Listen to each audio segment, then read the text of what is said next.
Hello students, welcome back to the channel accounts expertise. पिछले session में हमने concept पढ़ा था बीआरएस के बारे में, what is the need of BRS और जो इफ़ेक्ट्स करते हैं फैक्टर्स बीआरएस को, और कैसे हमें कैश बुक और पासबुक के बैलेंस को मिनिमाइज़ करना है एंड इक्वल बैलेंस करना है। उसको रिकंसाइल करने के लिए हम क्या बनाते हैं, बैंक रिकंसिलेशन स्टेटमेंट। तो उसी के बेस हम क्वेश्चन स्टार्ट करेंगे अपना। Question 1, from the following particulars of mister Vinod prepare bank reconciliation statement as on 31 March. ठीक है, तो हम स्टार्ट करते हैं इस क्वेश्चन को। BRS of mister Vinod as on 31 March, साल के एंड में मांग रहा है हमसे ये 2017। यहाँ पे क्या पर्टिकुलर्स, एक अमाउंट डेबिट ऐड होगा और एक माइनस। इसको हम चाहे तो सिंगल कॉलम में भी बना सकते हैं कि एक ही सिंगल कॉलम में हम as per balance as per cash book या पासबुक लिखकर उसी में ही ऐड या लेस कर सकते हैं। ठीक है, लेकिन ये वाला मेथड थोड़ा कन्वीनियंट है, इसलिए हम इस वाले को अडॉप्ट करेंगे। तो फर्स्ट देखिए अब क्या है, balance as per cash book. Question हमें पहले कोई से भी बैलेंस देगा, या तो कैश बुक का देगा या पासबुक का देगा। इस क्वेश्चन में हमें कौन सा बैलेंस दिया हुआ है, balance as per cash book. तो हम लिखेंगे balance as per cash book कितना, 50,000। ये हमने लिख लिया। Second question, second point, cheques issued but not presented for payment ₹6,000। पहले इस चीज़ को हम समझते हैं कि चेक इशू हुआ लेकिन प्रेजेंट नहीं हुआ पेमेंट के लिए। ये क्या चीज़ हुआ, स्टेप बाय स्टेप हम इस चीज़ को समझते हैं। चेक, अब देखो ये है विनोद, ठीक है, और दूसरी पार्टी हम इसमें ले लेते हैं विनोद का, विनोद्स बैंक। ठीक है, लेट सपोज ICICI। ठीक है, थर्ड पार्टी जिससे क्या हुआ, चेक इशू किया किसने, विनोद ने, चेक इशूड। मान लो इसका नाम है राम। ठीक है, और फोर्थ पार्टी राम का बैंक,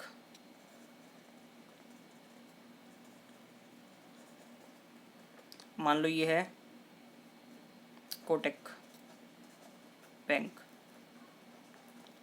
ठीक है, तो चेक इशूड, चेक किसने इशू किया, विनोद ने। किसको, राम को। जब विनोद ने राम को चेक इशू करेगा, पेमेंट कर रहा है, तो क्या एंट्री करेगा वो अपने पासबुक कैश बुक में। जब वो अपनी कैश बुक बनाएगा, ठीक है, तो बाय क्या लिखेगा यहाँ पे, राम। ठीक है, राम को उसने क्या करा, हम डबल कॉलम कैश बुक बनाते हैं, तो बैंक कॉलम में वो क्या करेगा, बाय राम कितने से, 6,000। ठीक है, क्या दिया है राम को, चेक दिया है, तो बैंक से क्लियर हो गई। अब उसने कैश बुक में क्या करा, इसको माइनस कर दिया। लेकिन जो इसने अपनी कैश बुक में माइनस किया, क्या वो एक्चुअल में बैंक से भी माइनस हो गया। पेमेंट किसके अकाउंट से हो रही है, विनोद के बैंक के अकाउंट से। ठीक है, क्या एक्चुअल में विनोद के बैंक के अकाउंट से, खाते में जो खाता है विनोद का, उसमें से पैसा कट गया। क्या चेक काटते ही पैसा कट जाता है बैंक में से, नहीं। तो चेक, जो चेक उसने राम को इशू किया, वो कब कटेगा बैंक से, विनोद के बैंक से वो कब कटेगा, जब राम, जैसे इसने राम को चेक इशू किया फर्स्ट स्टेप, फिर राम क्या करेगा, अपने बैंक में इस चेक को जमा कराएगा। ये इशूड हुआ, फिर ये राम चेक डिपॉजिट कराएगा कहाँ पे, अपने बैंक अकाउंट में। ठीक है, फिर राम का बैंक किसके पास जाएगा, गो टू विनोद के बैंक के पास। किसके लिए, जो ये चेक हुआ है, ये चेक जो राम ने जमा कराया है इसकी क्लियरिंग के लिए। क्या पता विनोद के अकाउंट में पैसे ही नहीं हुआ तो चेक क्लियर कैसे होगा। ठीक है ना, तो पहले राम का बैंक क्या करेगा, विनोद के बैंक में जाएगा, फिर विनोद का बैंक क्या करेगा, 3 दिन बाद उसको क्लियर करके राम के अकाउंट में 6,000 रुपये जमा करेगा। और जब 6,000 रुपये राम के अकाउंट में जमा हो जाएंगे तो कहीं से माइनस भी तो होंगे। किसके अकाउंट से, विनोद के अकाउंट से 6,000 रुपये माइनस हो जाएंगे 3 दिन बाद। ठीक है, आफ्टर 3 डेज, 3 दिन के बाद किसके अकाउंट में जमा होंगे, राम के अकाउंट में जमा हो जाएंगे जिसको चेक इशू किया, और विनोद के बैंक के अकाउंट से कट जाएंगे। ठीक है, तो लेकिन check issued but not presented for payment, लेकिन राम ने जब तक अपना चेक है वो इस बैंक में ही जमा ही नहीं कराया। इस चेक को जो ये इशू किया ये अपने बैंक में जमा ही नहीं कराया राम ने, तो फिर राम का बैंक जो है वो विनोद के बैंक के पास क्या लेकर जाएगा, कुछ भी नहीं लेके जा पाएगा, चेक लेके नहीं जा पाएगा जब राम ने जमा ही नहीं कराया। और जब चेक ही यहाँ पे विनोद के बैंक तक नहीं पहुँचा तो बैंक विनोद के बैंक से 6,000 रुपये नहीं कटेंगे। तो 6,000 रुपये बैंक से क्या हुआ, विनोद के बैंक से कटे नहीं लेकिन कैश बुक से कट गए। ठीक है, तो कैश बुक का बैलेंस 50,000, 50,000 में क्या है, -6,000 हो चुके हैं। अब हमें एडजस्ट किसको करना है, कैश बुक के अकॉर्डिंग हमें सब कुछ एडजस्टमेंट करनी है। पासबुक का बैलेंस निकालने के लिए हमें कैश बुक के अकॉर्डिंग सब कुछ एडजस्टमेंट करनी है। अब हमने क्या करा था, चेक इशूड कर दिया था, check issued but not presented for payment. एक तरफ हमारी है कैश बुक और दूसरी तरफ है हमारी पासबुक। इस ट्रांजैक्शन में क्या हो रहा है, 6,000 से हमारी कैश बुक क्या हो गई, माइनस हो गई, कम हो गई, लेकिन पासबुक में से तो कुछ भी नहीं हुआ क्योंकि चेक, पासबुक में एंट्रीज कौन सी होती हैं, पासबुक में एंट्रीज वो होती हैं जो बैंक करता है। लेकिन बैंक में से जब बैंक में 6,000 रुपये का चेक जमा ही नहीं कराया राम ने, ठीक है, और विनोद के अकाउंट से पैसे कटे ही नहीं, तो 6,000 रुपये की एंट्री पासबुक में नहीं आई होगी। ठीक है, तो पासबुक में से कोई माइनस नहीं हुआ। अब पासबुक का बैलेंस करने के लिए हमें दोनों तरफ बैलेंस करना है, दोनों तरफ ये न्यूट्रल करना है, इसको दोनों तरफ हमें उसको बैलेंस करना है, बैलेंस बैलेंस, इस तरफ भी बैलेंस और इस तरफ भी बैलेंस। तो जो ये माइनस हुआ था 6,000, ठीक है, इसको हम क्या कर देंगे फिर से, +6,000। अब बैलेंस हुआ, यहाँ भी 0 था अब, और यहाँ भी 0 हो गया। पहले हमने माइनस कर दिए थे, अब फिर से प्लस कर दिए, तो दोनों तरफ क्या हो गया, बैलेंस हो गया।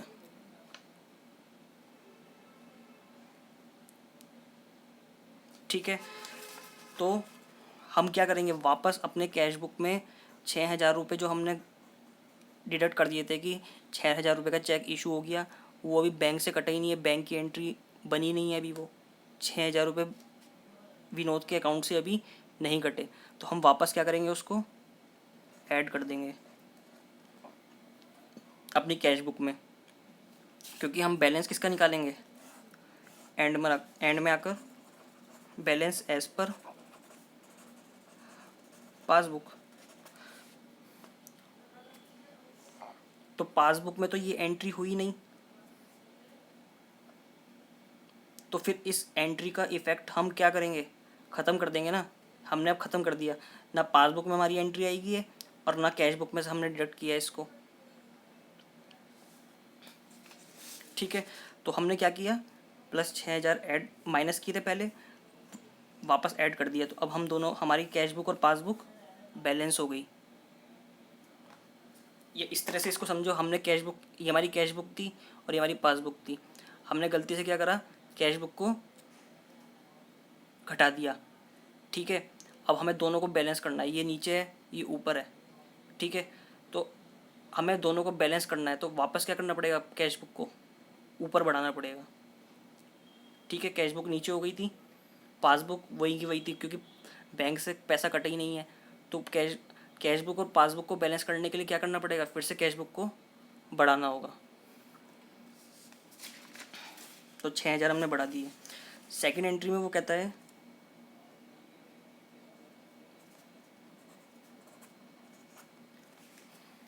The bank had directly collected dividend of rupees 8000 and credited to the bank account but was not entered in the cash book। अब इस एंट्री को हम समझते हैं।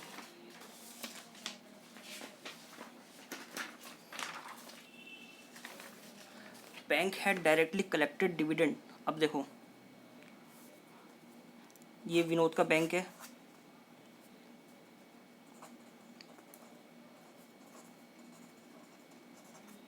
और ये कंपनी है, एक कंपनी है जिसमें विनोद ने शेयर्स लगा रखे थे। ठीक है, शेयर्स के बदले कंपनी क्या देती है, डिविडेंड। किसको, शेयर होल्डर को। ये कंपनी का क्या है, शेयर होल्डर, विनोद। ठीक है, तो 6000 का जो शेयर्स लगा रखे थे उस पर कंपनी क्या देती है, उसको डिविडेंड। अब डिविडेंड क्या है, किस में जमा हो गया, the bank had directly collected dividend. Company से डायरेक्ट किस में हो गया, विनोद के बैंक अकाउंट में 8000 रुपये ऐड हो गए। ठीक है, तो पासबुक का बैलेंस कितने से हो गया, +8000 बढ़ गया। ठीक है, और विनोद को तो इसके बारे में पता ही नहीं लगा कि मेरे अकाउंट में कंपनी ने डायरेक्ट बैंक में 8000 रुपये का डिविडेंड जमा भी कर दिया है। तो उसकी कैश बुक में क्या है, जब वो कैश बुक बना रहा होगा अपनी, लिखा तो होगा यहाँ पे कि एक दिन डिविडेंड रिसीव होगा, लेकिन अभी तक यहाँ पे क्या बैलेंस दिख रहा था, जीरो, उसको जीरो था अभी तक बैलेंस। ठीक है, अभी तक उसका डिविडेंड उससे पता ही नहीं था कि बैंक में डायरेक्टली जमा हो गया है। लेकिन जब वो बैंक से क्या लेके आया, बैंक से वो पासबुक लेके आया, या उसको कहो स्टेटमेंट कह दो, बैंक स्टेटमेंट लेके आया, तो उसने देखा कि मेरे 8000 रुपये डिविडेंड के आए हुए हैं बैंक के अंदर। तो वो क्या करेगा, अपनी कैश बुक को फटाफट से एकदम 8000 रुपये बढ़ा देगा। ठीक है, ये 50,000 था, एक्सक्लूडिंग 8000। 8000 रुपये अभी इसमें ऐड नहीं हुए जो डिविडेंड कंपनी से विनोद को मिला, लेकिन पासबुक में बढ़ा हुआ है। तो हम क्या करेंगे, फिर से ऐसे समझते हैं कि ये हमारी पासबुक, ये हमारी कैश बुक। ठीक है, पासबुक और बढ़ गई। ठीक है, अब हमें दोनों को बैलेंस करना है, तो फिर से क्या करना पड़ेगा, कैश बुक को फिर से और बढ़ाना पड़ेगा। तो अब क्या हो गई, दोनों बैलेंस हो गई। इस तरह समझते हैं।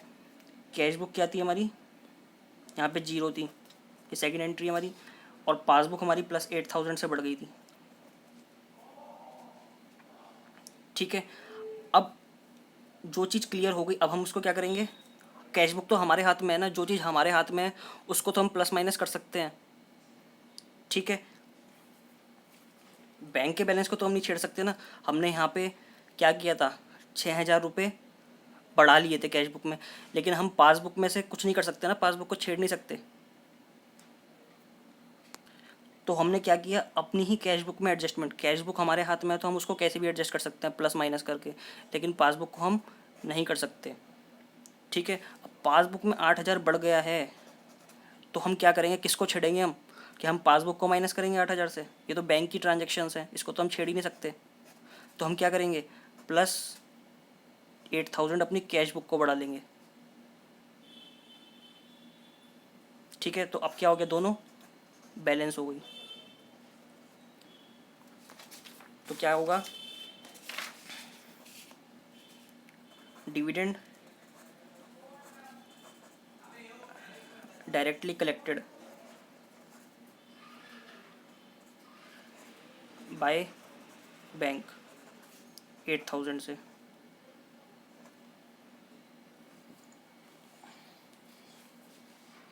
ठीक है, fourth entry, bank charges of ₹400 were not entered in the cash book. अब देखो, बैंक चार्जेस ऑफ ₹400, ये विनोद का बैंक है। ठीक है, विनोद का अकाउंट इसके पास है, बैंक के पास, ये विनोद है यहाँ पे। ठीक है, विनोद का ये खाता समझ लो, एक ये विनोद का खाता है। ठीक है, बैंक के हाथ में है ना, बैंक चार्जेस जो है बैंक के हाथ में है, वो कभी भी काट सकता है, कभी भी इंटरेस्ट बढ़ाना होगा तो बढ़ा सकता है। अब बैंक ने -400 रुपये कर दिए खाते में से, विनोद को पता ही नहीं चला कि मेरे अकाउंट से 400 रुपये बैंक ने माइनस कर लिए हैं। तो वो क्या करेगा, जब वो स्टेटमेंट लेके आएगा यहाँ से बैंक से, तो क्या देखेगा वो, अच्छा -400, बैंक ने मेरे 400 रुपये घटा रखे हैं, तो वो अपनी कैश बुक में देखेगा जाके। तो बाय स्टेटमेंट लाने से पहले बाय बैंक चार्जेस क्या था, 0 था। हम कैश बुक में एंट्री करते थे ना, bank charges by bank charges, तो देखा बैंक चार्जेस तो कैश स्टेटमेंट लाने से पहले 0 था। लेकिन जैसे ही स्टेटमेंट लेके आए, अच्छा बैंक ने 400 रुपीज़ बैंक चार्जेस काटे हुए हैं, तो 400 बैंक चार्जेस। अब देखो, इस वाली एंट्री में क्या है, कैश बुक में 0 था और यहाँ पे -400। हम इसको +400 नहीं कर सकते ना, क्योंकि तो बैंक की ट्रांजैक्शन है, जो हमारे हाथ में होल्ड है जिसका, हम उस चीज़ को चेंज कर सकते हैं। यहाँ पे बैंक ने -400 का रखा है, तो हम अपनी कैश बुक में भी क्या कर लेंगे, -400। तो दोनों क्या हो गया, बैलेंस हो गया। इस तरह से समझते हैं, पासबुक, कैश बुक। ठीक है, पासबुक क्या हो गई, माइनस हो गई। ठीक है, पासबुक 400 रुपये से माइनस हो गई, नीचे हो गया हाथ, और दोनों को बैलेंस करना है। अब क्या करना है, फर्स्ट स्टेप, एक चीज़ हमारी माइनस हो गई, हमें पता चल गया हमारी माइनस हो गई। दूसरा स्टेप कि हमें दोनों को बैलेंस करना है। बैलेंस करने के लिए कैश बुक को भी क्या करना पड़ेगा, नीचे करना पड़ेगा। तो दोनों लेवल में हो गई। ये केवल एक समझाने के लिए है, वैसे तो हमें लॉजिक से समझना है कि अगर हमारी पासबुक माइनस हो गई है तो हमें कैश बुक भी क्या करनी पड़ेगी, अपनी माइनस करनी होगी। Fourth, bank charges deducted by bank. तो हम अपनी कैश बुक में से क्या कर लेंगे, इसको माइनस कर लेंगे। A cheque for ₹6,000 was deposited but not collected by bank. 6,000 रुपये का चेक डिपॉजिट कराया लेकिन बैंक ने कलेक्ट नहीं किया। इस चीज़ को समझते हैं अब। ये है विनोद,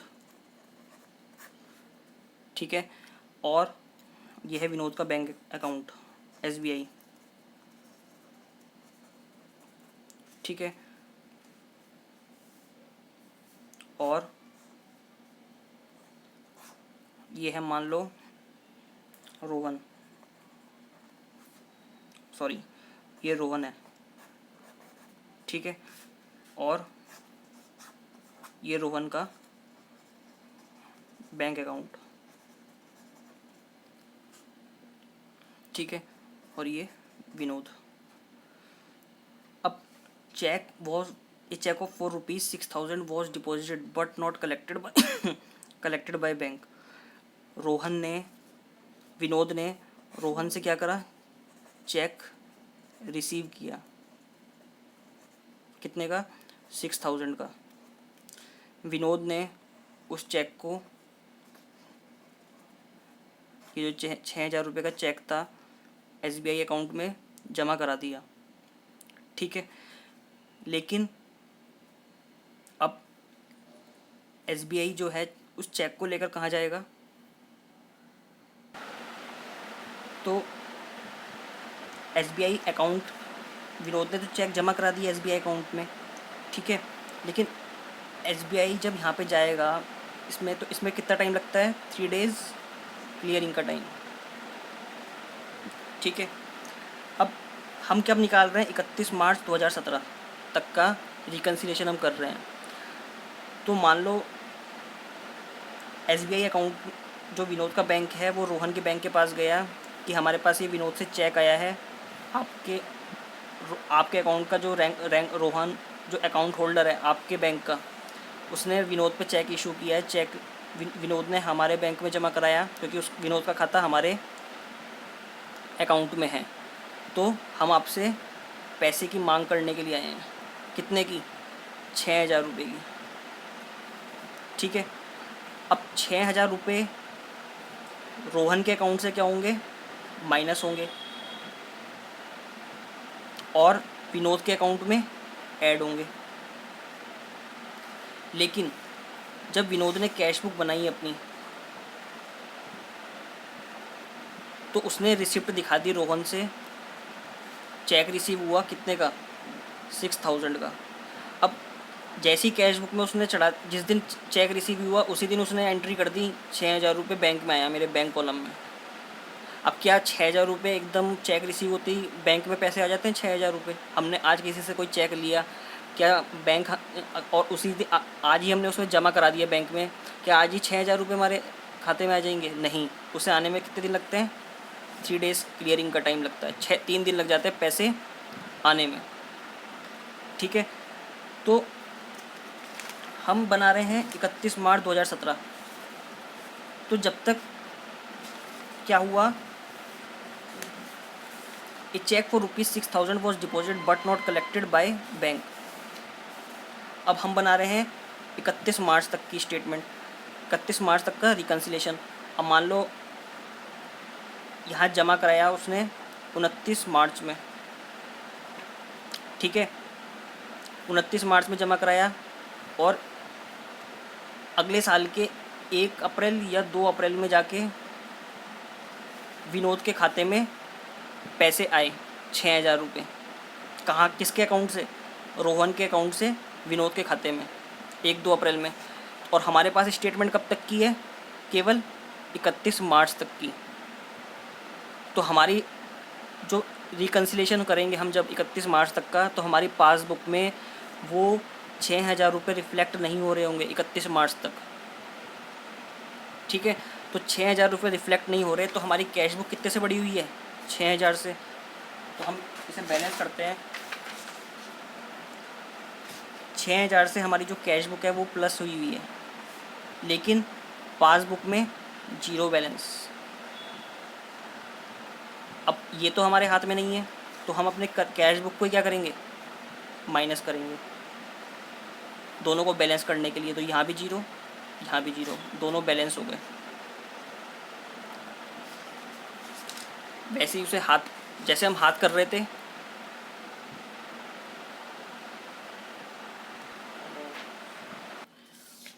तो हमारा ये दोनों क्या हो गया? बैलेंस हो गया। अब इसे हाथों से हम समझते हैं। हमारा क्या था? Passbook, cash book. ठीक है, पासबुक हमारी जो कैश बुक है वो कितने से बढ़ी हुई है? 6000 से बढ़ी हुई है। ठीक है, और पासबुक कम है क्योंकि अभी तक हमारे बैंक ने अभी तक पैसा कलेक्ट नहीं किया। किसके बैंक से? रोहन के बैंक से।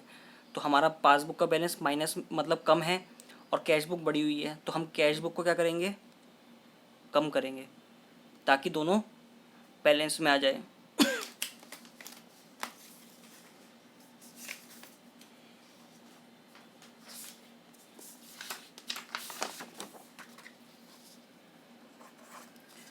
Check for ₹6000 was deposited but not collected.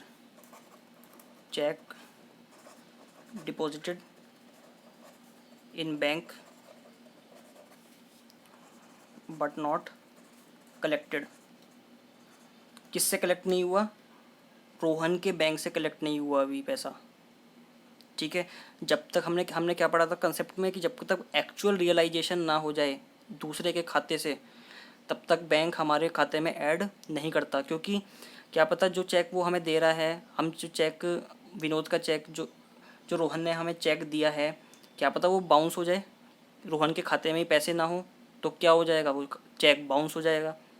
क्योंकि जब रोहन के खाते में से ही 6,000 रुपये भी नहीं पड़े होंगे तो जो रोहन का बैंक है वो हमें क्या देगा, फिर कुछ भी नहीं दे पाएगा, चेक बाउंस हो जाएगा। ठीक है, जब एक्चुअल रियलाइजेशन हो जाता है, रोहन के बैंक से पैसे कट जाते हैं, तब हमारे अकाउंट में जब ऐड हो जाते हैं, तब बैंक अपने उसमें एंट्री करता है, और फिर वही एंट्री हमारे किस में आ जाती है, पासबुक में रिफ्लेक्ट हो जाती है कि ये पैसा कहाँ से आया, रोहन के पास से।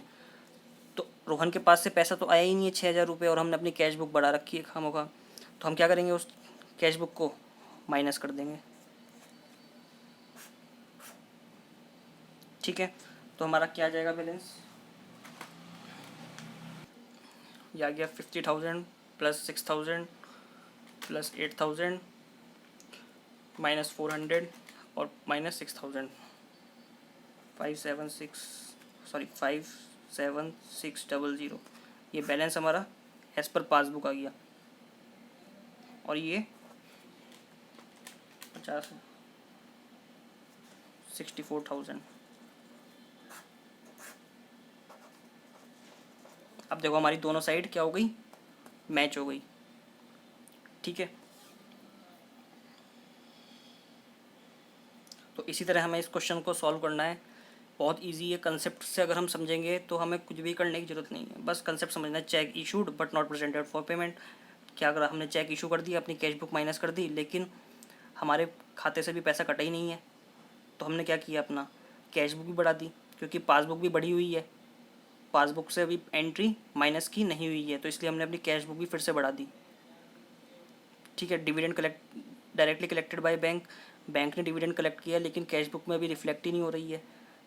ठीक है, तो हमने क्या करा, अपनी कैश बुक जो हमारे हाथ में है, बढ़ाना है घटाना वो हम कर सकते हैं। ठीक है, तो कैश बुक को हमने 8,000 से बढ़ा लिया। Bank charges deducted by bank, bank ने डिडक्ट कर ली है, तो हम भी क्या करेंगे, डिडक्ट कर लेंगे, क्योंकि हम भी अपनी कैश बुक में इस पर डिडक्ट कर सकते हैं। Cheque deposited in bank but not collected, cheque deposit हो गया लेकिन अभी कलेक्ट नहीं हुआ। पासबुक का एंट्री क्या हुआ, पासबुक में भी बैलेंस कम है और कैश बुक में शो हो रहा है ज़्यादा, तो कैश बुक को हमने अपने उससे माइनस कर लिया। ठीक है स्टूडेंट्स, मिलते हैं नेक्स्ट सेशन में विद न्यू क्वेश्चंस। तब तक के लिए बाय एंड टेक केयर।